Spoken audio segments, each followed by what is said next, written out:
हम सब अक्सर मोटिवेशन या प्रेरणा की तलाश में रहते हैं, है ना? लेकिन सच तो ये है कि वो आती जाती रहती है। तो आज हम मोटिवेशन की नहीं, बल्कि ट्रेनिंग की बात करने वाले हैं। एक ऐसी ट्रेनिंग जो मुश्किल से मुश्किल हालात में हमें पूरी तरह से बदल देती है। जरा इस बात पर गौर कीजिए।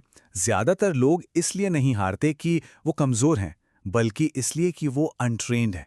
मतलब हार की असली वजह अक्सर ताकत की कमी नहीं, बल्कि दिमागी ट्रेनिंग की कमी होती है। तो ये अनट्रेन्ड दिमाग आखिर है क्या और ये कैसे काम करता है? चलिए इसके जाल को जरा करीब से समझते हैं। ये वो मन है जो किसी भी दबाव में बिना सोचे समझे बस अपनी भावनाओं में बहकर रिएक्ट कर देता है और घबरा जाता है। अब देखिए, एक अनट्रेन्ड और एक ट्रेन्ड दिमाग में जमीन आसमान का फर्क होता है। एक तरफ अनट्रेन्ड दिमाग है जो ऑटोमेटिक मोड पर चलता है, कुछ हुआ नहीं कि तुरंत रिएक्ट कर दिया और सारा कंट्रोल अपनी भावनाओं के हाथ में दे दिया।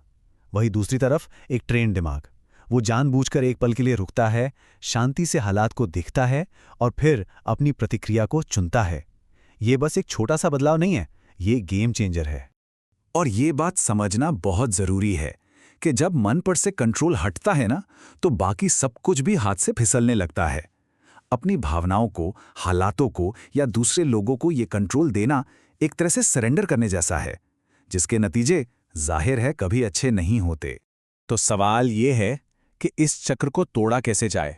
इसका जवाब एक बहुत ही सिंपल लेकिन बेहद पावरफुल कॉन्सेप्ट में छिपा है, जिसे हम कहेंगे द पॉज या ठहराव। यही वो चीज़ है जो मेंटल कंट्रोल की असली नींव है। तो ये ठहराव आखिर है क्या? ये किसी भी घटना यानी ट्रिगर और उस पर जो हम रिएक्शन देते हैं, उसके बीच का एक छोटा सा स्पेस है। बस वही एक लम्हा जहां चुनने की ताकत वापस अपने हाथ में आ जाती है। सारी की सारी दिमागी शक्ति और कंट्रोल असल में इसी छोटे से पल में मौजूद है। याद रखिए, जिस पल कोई भी बिना सोचे समझे रिएक्ट करता है, ठीक उसी पल वो अपना कंट्रोल अपनी भावनाओं, दूसरे लोगों या फिर हालातों के हवाले कर देता है। ये बिल्कुल अपनी ताकत को सीधे सीधे किसी और के हाथ में थमा देने जैसा है। तो असल में ये काम कैसे करता है?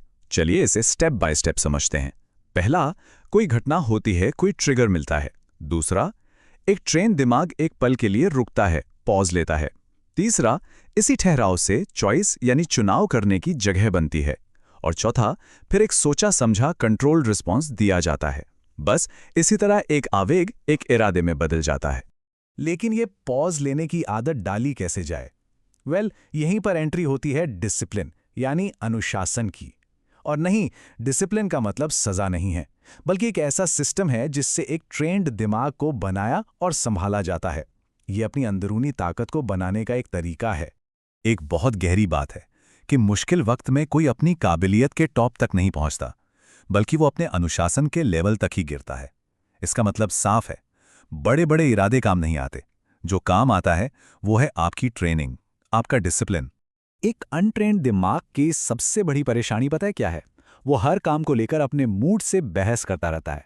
आज मन नहीं कर रहा, चलो कल कर लेंगे, अभी फील नहीं आ रहा। और यही टालमटोल, यही हिचकिचाहट धीरे धीरे खुद पर से भरोसा ही खत्म कर देती है। और यहीं पर एक बहुत जरूरी फर्क समझना होगा। देखिए, हमारी फीलिंग्स वो सिर्फ जानकारी हैं, वो कोई हुक्म नहीं है। एक ट्रेन्ड दिमाग इन भावनाओं को महसूस तो करता है, लेकिन उनके हर ऑर्डर को मानने के लिए मजबूर नहीं होता। वो उनका गुलाम नहीं बनता। तो एक तरफ वो जिंदगी है जो पूरी तरह से फीलिंग्स और मूड पर चलती है, जो भरोसे के लायक नहीं होती।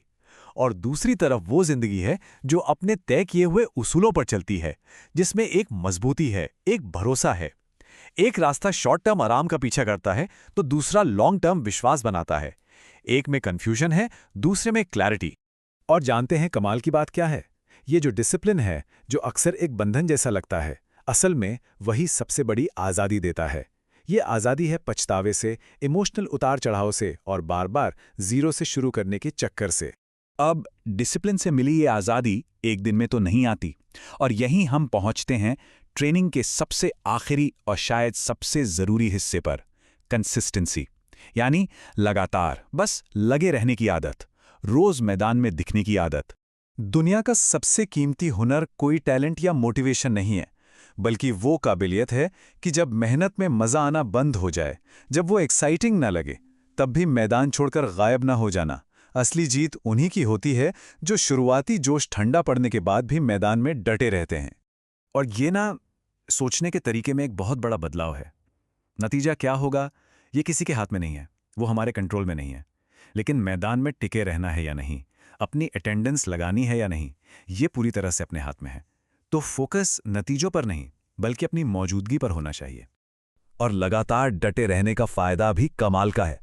छोटे छोटे कदम मिलकर एक ऐसी रफ्तार बना देते हैं जिसे रोकना मुश्किल हो जाता है। इससे एक ऐसी पहचान बनती है कि ये वो इंसान है जो काम को अंजाम तक पहुंचाता है। हर दिन की ये छोटी जीत खुद की नज़र में इज्जत बढ़ाती है और धीरे धीरे भावनाएं अपना वीटो पावर खो देती हैं। वो फिर एक्शन को रोक नहीं पाती। याद रखिए, लंबे खेल में जो लोग स्थिर रहते हैं वही जीतते हैं। वो जल्दी थक कर बैठ नहीं जाते, और जब चीजें मुश्किल होती हैं तो वो गायब नहीं हो जाते।